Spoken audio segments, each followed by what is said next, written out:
There are so many great characters in Lord of the Rings that it's often hard to pick a favorite. Gimli. But I think I may have found a side character that is one of my favorite in the whole series. And to be honest, I have to say too, it's hard to determine what's a side character and what's not a side character in Tolkien's work because everyone feels like they have a deep history and like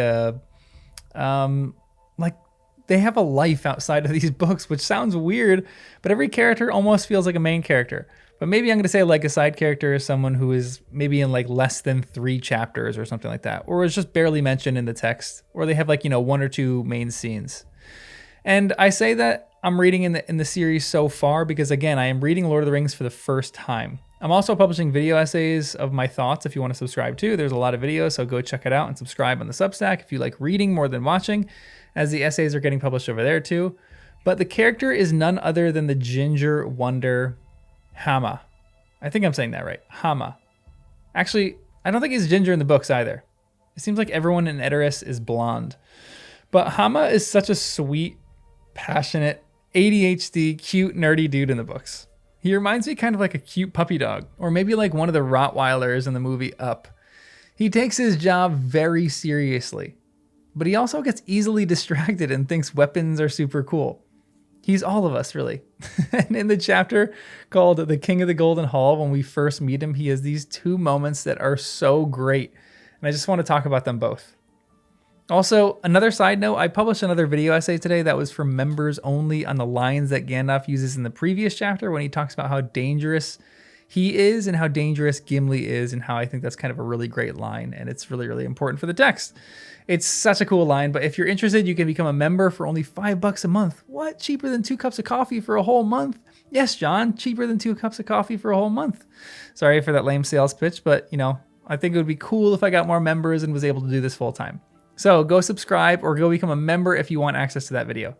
Anyway, the first moment comes when he is standing guard at the door to the hall, and he asks the 4 visitors to give them their weapons. This is what the text says, with my commentary kind of splattered throughout. "Hail, comers from afar," they said, and they turned the hilts of their sword toward the travelers in a token of peace. Green gems flashed in the sunlight. Then one of the guards stepped forward and spoke in the common speech. "I am the door ward of Theoden," he said. "Hama is my name. Here I must bid you lay aside your weapons before you enter." Then Legolas gave into his hand his silver-hafted knife, his quiver, and his bow. "Keep these well," he said, "for they come from the Golden Wood, and the Lady of Lothlorien gave them to me." Wonder came into the man's eyes, and he laid the weapons hastily by the wall as if he feared to handle them. "No man will touch them, I promise you," he said. I love that he's nerding out about this weapon. I love that wonder comes into his eyes too, but I'll talk about that more in a bit because with everything happening in Edoras, Hama seems like a miracle for how optimistic and positive he is. But the text goes on. Aragorn stood a while hesitating. "It is not my will," he said, "to put aside my sword or to deliver Andúril to the hands of any other man." "It is the will of Theoden," said Hama.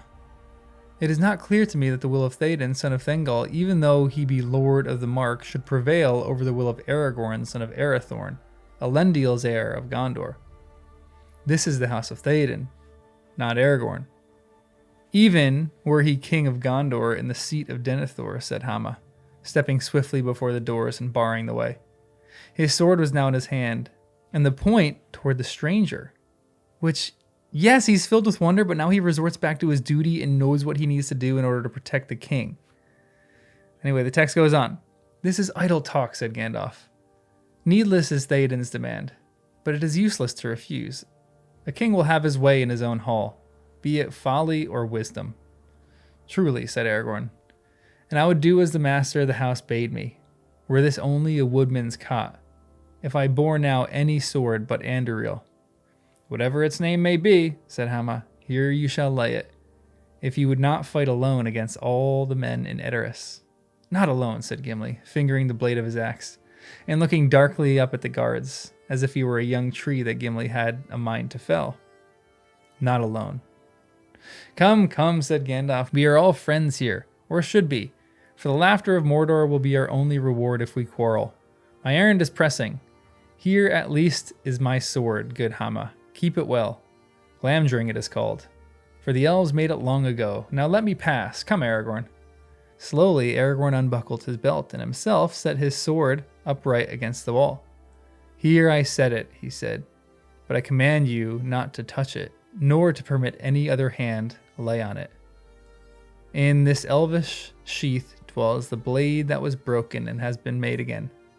Telkar first wrought it in the deeps of time. Death shall come to any man that draws Elendil's sword, save Elendil's heir. The guard stepped back and looked with amazement on Aragorn. It seems that you are come on the wings of song out of forgotten days, he said. It shall be, Lord, as you command. Which is also incredible here because Hama goes from wonder at the bow and arrow to serious protection of his king, back to wonder at this man named Aragorn who has this kingly heir to him. I find this incredible. And the text goes on to say this last little bit. Well, said Gimli, if it has Anduril to keep it company, my axe may stay here too, without shame. And he laid it on the floor. Now then, if all is as you wish, let us go and speak with your master. And another side note, I love the positioning of the weapons here. Gimli almost lays his axe at the foot of Anduril, who's standing upright. It's like even the weapons know the pecking order here. And I love that Gimli says he needs something to keep his axe company. But it says, the guard still hesitated. Your staff, he said to Gandalf, forgive me, but that too must be left at the doors. Foolishness, said Gandalf. Prudence is one thing, but discourtesy is another. I am old. If I may not lean on my stick as I go, then I will sit out here, unless it pleases Theoden to hobble out himself to speak with me. Aragorn laughed. Every man has something too dear to trust to another. But would you part an old man from his support? Come, will you not let us enter? The staff in the hand of a wizard may be more than a prop for age, said Hama. He looked hard at the ash staff on which Gandalf leaned. Yet in doubt, a man of worth will trust to his own wisdom. I believe you are friends, and folk worthy of honor, who have no evil purpose. You may go in. And this moment right here is one of my favorites. In a novel of suspicion, where every character is kind of a bit nerve-wracking when you meet them, and every person that you run into might kind of be after their own harm or after the person that they're meeting's harm. I love that Hama is over here trusting in his gut. And his gut is exactly right. I'll take it a step further too, because the next passage I want to read seems like Hama has been preparing for this moment for the king to be liberated. So this moment almost seems to happen because Hama knows that these people are going to help the king. And he lets them pass because of it. The staff of Gandalf and all. He just knows what they're up to. So I can almost imagine Hama giving them all a wink as they pass and go right into the hall. But that might be kind of an overinterpretation, probably an overinterpretation. I think though at this moment I love his passion and his ability to sense the innate goodness of a person right off the bat. With Aragorn it took a while. With Éomer, kind of the same. Even with the coming back of Gandalf, there was a page when the reader was just kind of with Gimli wanting Legolas to shoot this man coming up the hill. But I find it weirdly comforting that a man like Hama does his duty well. He makes sure they check their weapons, but also has a good instinct and gut on them, and knows when a person is fair or foul and what their intentions are. But this is the next moment in the book that really cemented my love of him. It's after Theoden gets healed, which I want to talk about in another essay, but this is the moment. Before he gets healed, he sends for Éomer, and this is what the book says. That may be. I will do as you ask. Call Hama to me. Since he proved untrusty as a door ward, let him become an errand runner. The guilty shall bring the guilty to judgment, said Theoden, and his voice was grim. Yet he looked at Gandalf and smiled, and as he did, so many lines of care were smoothed away and did not return. When Hama had been summoned and had gone, Gandalf led Theoden to a stone seat, and then sat himself before the king upon the topmost stair. Aragorn and his companions stood nearby. There's only one page of dialogue that happens until this next moment too. Your fingers would remember their old strength better if they grasped your sword hilt, said Gandalf. Theoden rose and put his hand to his side, but no sword hung at his belt. Where has Grima stowed it? He muttered under his breath. Take this, dear lord, said a clear voice. It was ever at your service. 2 men had come softly up the stair and stood now a few steps from the top. Éomer was there. No helm was on his head, no mail was on his breast, but in his hand he held a drawn sword. And, as he knelt, he offered the hilt to his master. How comes this? Said Theoden sternly. He turned toward Éomer, and the men looked in wonder at him, standing now proud and erect. Where was the old man whom they had left crouching in his chair or leaning on his stick? It is my doing, lord, said Hama, trembling. I understood that Éomer was to be set free. Such joy was in my heart that I have erred. Yet since he was free again, and he a marshal of the mark, I brought him his sword as he bade me. To lay at your feet, my lord, said Éomer. Which is a great move from Éomer, but Hama running off in joy that Éomer is going to be set free is another incredible bit of writing to show that this man is a simple-minded person who knows right from wrong and has conviction to do what he must do to uphold the good. Well, maybe not so much conviction as much as passions. I don't come into contact often with people like this, but the rare times that I do, it is wildly refreshing. People who are just simple-minded and know what is right and have joy in their heart when they are able to do it. There's subtext there that Hama knows Éomer to be innocent, and perhaps he even reveres Éomer in this moment. So as soon as the king demotes him from doorguard to runner, he runs off with vigor and excitement. Then a quick dialogue happens and they are back before Sam can say po-tay-toes. I think in the beginning of my reading in the story, I kind of like the simplicity of it. And I talked a little bit about that, with good and evil and simple characters, but I think I kind of take that back a little bit. This is no simple tale. The characters in this story are incredibly complex, and the writing fools you so that you don't really trust a lot of people in the story. But I love that Tolkien gives us people of conviction and joy like Hama. Someone who is simple-minded, who doesn't really strive after power, and who isn't ill-tempered or has a weird mirror where you can see lots of weird things or doesn't give advice or speaks in riddles. Every once in a while, it's nice to meet a character who just exists and has joy in his heart to do the right thing. And this chapter just showed me how cool this man is. I really hope we get more moments with him. And it's wild in this book how I just kind of want to be in this world more and more with all these characters.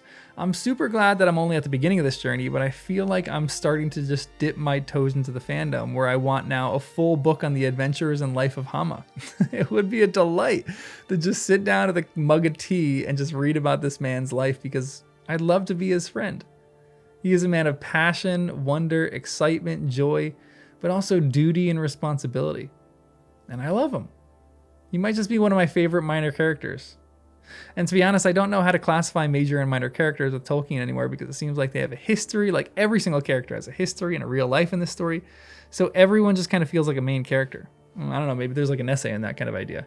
But one of the biggest things that I really like about Hama too is that in this place in Edoras, the book kind of lends it to say that it's dark and it's depressing. Even Gimli's line in the movie, I think it's in the extended cut of the movie, where he says, "You'd find more cheer in a graveyard," kind of feels like the book depiction of Edoras to an extent. It's a little bit different in the book.